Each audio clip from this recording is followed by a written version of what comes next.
Hello, welcome back to Evil Genius Props. I am Mike, and I'll be your Evil Genius for today. So what we're doing today is, well, a few years ago I got a 3D printed Han Solo blaster kit. It was all the pieces, 3D printed out, and never actually a chance to put it together, but I've been meaning to. So that's what we're going to do today. It's printed out well enough. The quality on the prints is good, colors match, but they could be better. So first step is going to be putting it together. So let's go over to the bench. All right, let's take a look at our kit here.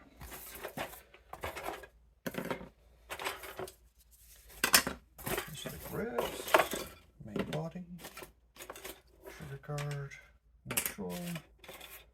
Let's go for the scope. Speaking of the scope, that's the barrel. Figure that out. And lots of little pieces.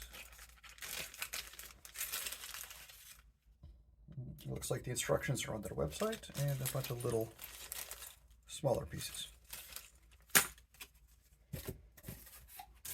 We've got the instructions pulled up on my iPad over here. And it looks like it's just sort of gluing everything together. It looks like these came with brims on them that I already sort of cleared up once, but we're going to go ahead, focus, actually clean those up a little bit more. All right, so looks like what they did is they've got us a YouTube video. Who watches YouTube these days?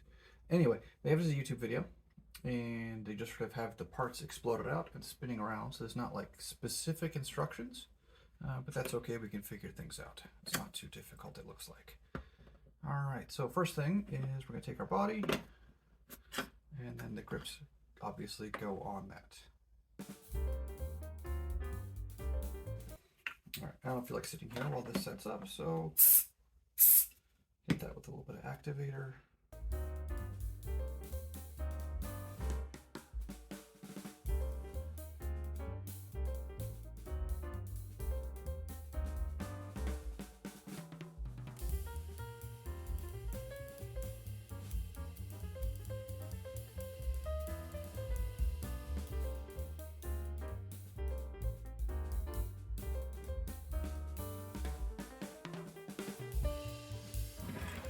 So it's looking like the trigger itself might be a little bit too long, and the trigger guard doesn't fit down over it like it should. Could be wrong on that, but I'm not seeing anything to indicate otherwise. I can't get it down in any further. So I think what I'll do is I'll just trim that bit off. If I take off just a little bit there, should be enough to make it so that I can slide that in there and be able to get the trigger guard on.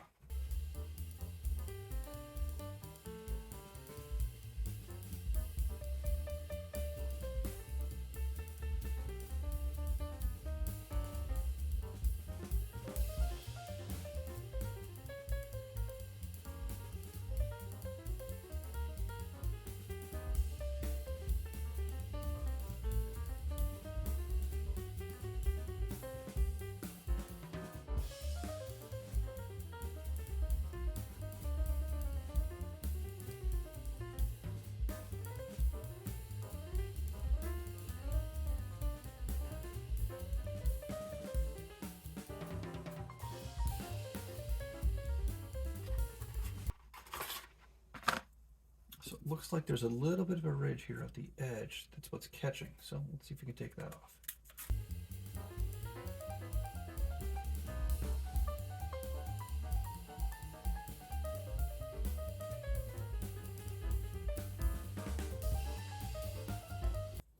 All right, got that on there. We'll just go ahead.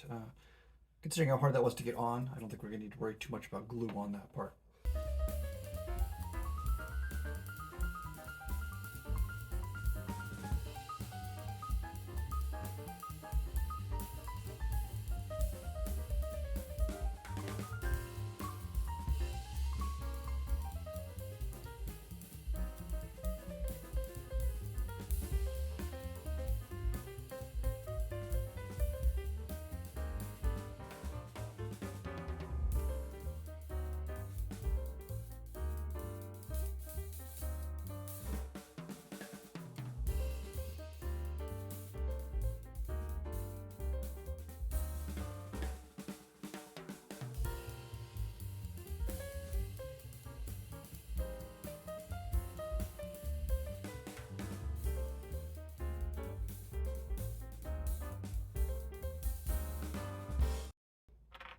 doesn't quite fit, so we're gonna, this is a reaming file, and what it does is makes that hole a little bit bigger. Don't really want to use a drill if I can help it.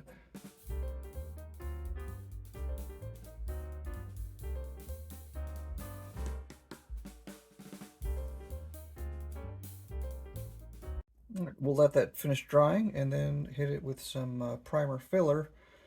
Probably do a couple of coats of that just to cover up some of these layer lines, and then we'll come back and do some painting on it. So next time you see it, it will be primed. As promised, it is all primed up and ready for paint.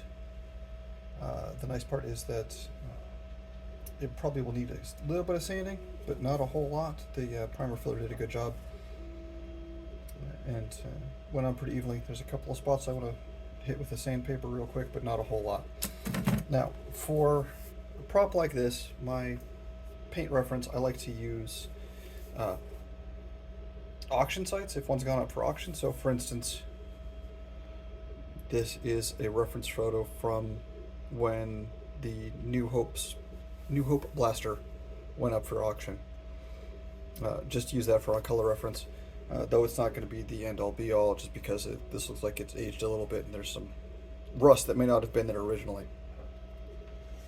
But it's good enough to use for a reference, so at least get the base colors, and then we'll age over that anyway.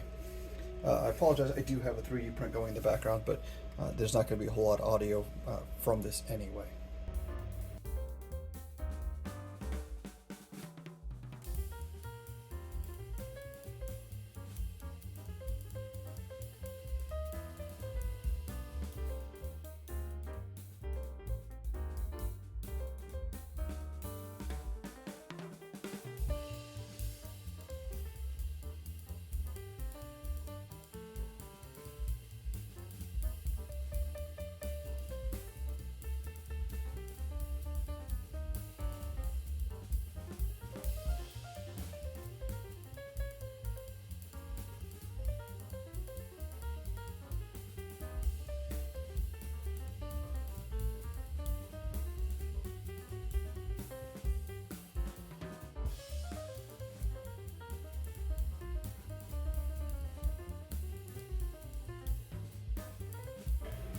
We'll let that dry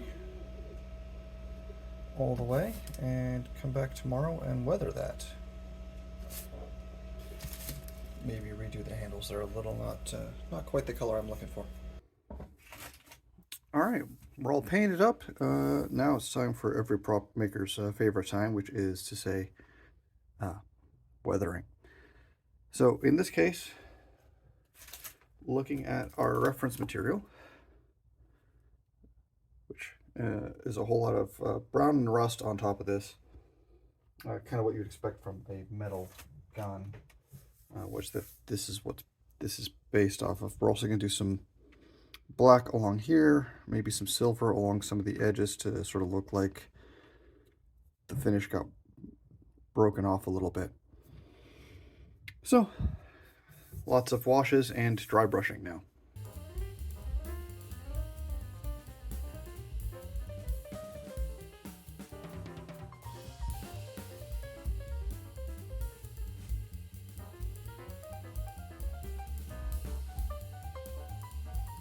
So let's take a quick look just between this side. It's just had some burnt sienna watered down and washed over it versus this side. Lots more depth. You can see it's sort of hanging around in some spots there, kind of looking a little bit rusty, versus sort of all black over here. So definitely having an effect. And as you can see, you just sort of brush it on and then wipe it back off, and it sort of sinks into the lower spots. And as a 3D print, there's a lot of those that I can sort of catch in and sit in. So really happy with how that's working out.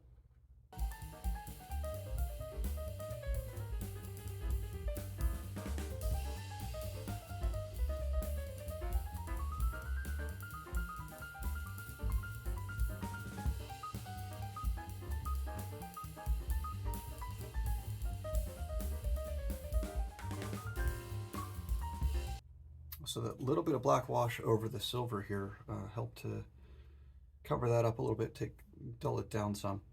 What I'm going to do next is actually do a sort of slightly heavier black wash along this part for the flash suppressor, just because that's going to have more soot basically from the firing than the rest of it. So we want that to be darker. Ideally, probably what I'll do is actually just brush right along these vent holes rather than over here, because that's where the blast would come out.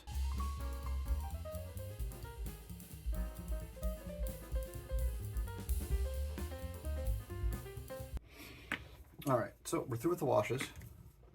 I don't think we're going to need to do any dry brushing really. I'm happy with the way that's coming out as it is, and I feel like dry brushing, because it is so textured from being 3D printed, would pick up even more than I want it to. So what we're going to do is just sort of do some air marks along some of these edges, and in this case maybe one of the best ways to do that is actually just a metallic Sharpie in this case. And if this utterly fails, I'll just paint over it. But just sort of right along the edges.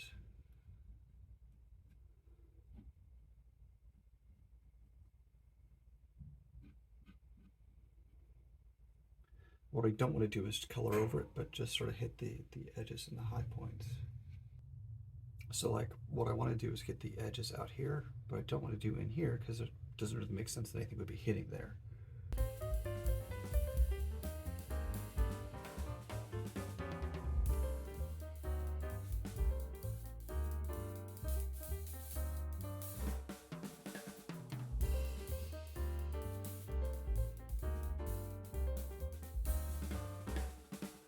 The scope has these rings that are shown to sort of be bronze or copper or something, so we're just going to color in those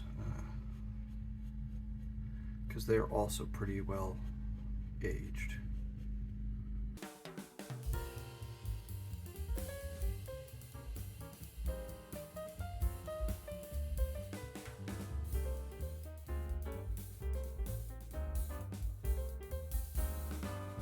All right, I'm actually pretty happy with how that turned out. I think we might even call that good. I like that the black on the scope is sort of a different feel to it than the black of the body here. So it looks like there's sort of two separate pieces. Muzzles dulled down, could maybe use a little more black there. Maybe that's a good candidate for some dry brushing. But I think we're going to live with it first and see how I feel. Little bits of wear along sort of some leading edges. He keeps it in a holster going down, so it's going to be wear on the front edge of stuff. Things that maybe get touched for adjustments are a little more worn. You can see him sort of having a hand on here or going and reaching for that, so this part's worn down a little bit. Yeah, happy with that. So we're going to call that one done. It's going to end up living in my Star Wars display shelf, which will be another build when we get to that point. But there we go. Perfect for your Rogue on the go. And if you don't believe in hokey religions, it's always good to have a good blaster on your hip. All right, that's going to be it for today. Hope you enjoyed it. Hope it was relaxing for you. And in the meantime, we'll see you next time on Evil Genius Props. Be sure to like and subscribe. Thanks.